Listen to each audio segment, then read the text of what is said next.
The goal was winter makeup, and once again Pinterest inspired this eye look as well.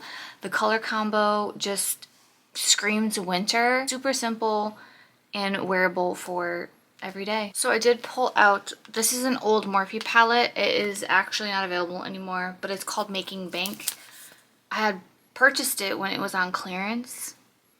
I love the cool toneness of it because you can either go for like something cool, you have a little pops of color, but also grungy vibes. So I'm gonna utilize the browns in here for a more cool toned outer portion of my eye look. Popping it on the outer portion and bringing it in the crease. I'm keeping the brush a little bit lower this time, even though I'm going to make a cut crease. That way I can focus the majority of the product on the lower half and then build it up, because it is more of a green tone. So I'm going to take a bigger, fluffier brush with some of this lighter tan right here and use that to buff out the edge to make it a little bit more lighter.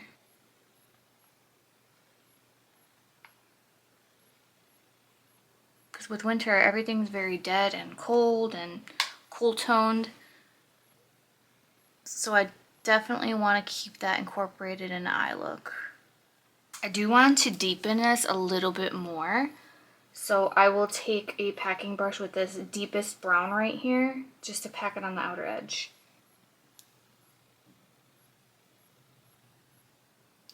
But you can see what I mean when I say that this palette definitely brings like grungy vibes, because the colors, they're just very grunge. And honestly, this was a palette I forgot I even had in my collection until I started digging through my palettes. Just mapping out where I'm going to be putting that crease.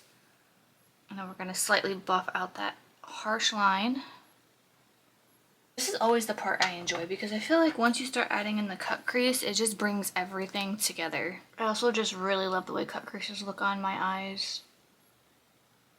If I could do a cut crease look every day, I would. And I know so far this is looking like a boring winter look, but we are adding a nice pop of blue on this cut crease portion right here. Alright, for the fun part, I pulled out the On Cloud Blue palette by ColourPop. And this bright blue shade right here, Shimmer, is what we are utilizing for that cut crease lid.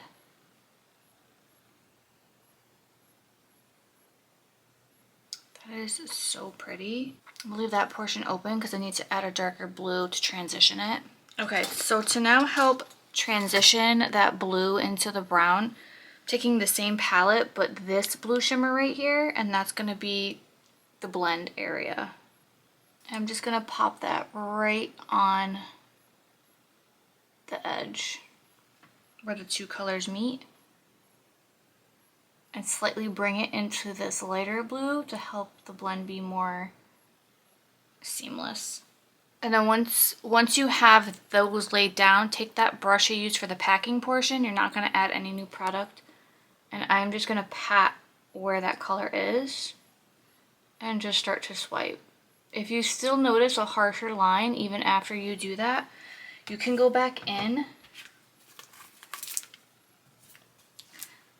But I'm going to take just a light amount of that grungy green color with the brown, like slightly dip into both of them, because you don't want to create too much of a harsh line. So you're going to lightly dab to create a transition. It kind of just mixes the colors together, but then it blends it all in without having that harshness. There we go. May have to play around with it a little bit, but you'll get there. And honestly, if you're not happy with how like the outer edge looks, I always fix my eyeshadows once I do my full base makeup, because then I know where everything's gonna fall. But I can kind of already tell where everything's gonna be. I really love the pop of blue. I was gonna add in some of that blue glitter that's right there, but I'm really liking how it's looking.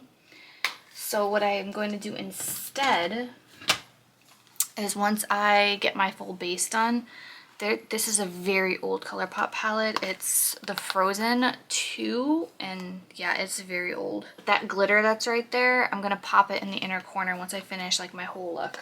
Now we're gonna work on the base makeup, which is gonna complete this whole thing. I'm Gonna complete that off camera because I've shown the base many times. If you want like a separate base tutorial, let me know and I can do one.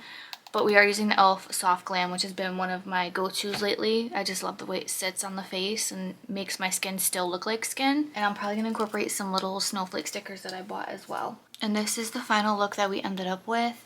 It came out so beautifully. I decided to add the little snowflake stickers and even pop in some glitter, like some chunky glitter, where my highlight is to give it a little more of a frosted effect. I think it came out so cute. If you enjoy watching me create content like this, please give this video a thumbs up, subscribe, do all the things so that I can keep creating for you and know what you like to see created. Once again, thank you so much for watching, and I can't wait to do the next one.